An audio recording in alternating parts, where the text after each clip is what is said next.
How to sign up Google Bard AI Chatbot account. Welcome and let's get right into this tutorial. If you didn't know, by the year 2024 June, Bard AI actually got renamed into as Gemini. So you can just search for gemini.google.com or search for Gemini. Firstly, in order to sign up for it, there is no hassle as it connects with the Google account that you currently use. Tap on Chat with Gemini and select on the More option. Select on Use Gemini, then tap on Continue. As it is connected to the Google account that you currently use, you don't have any additional hassle of signing in.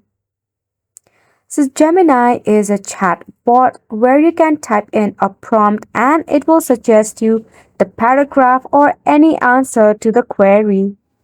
It also helps you to translate languages. Not only this, it actually understands response with the quickest possible informative way. So that's how you sign up and use your Bard AI or let's say Gemini. And it's a wrap for the video as well. Thank you so much for tuning in.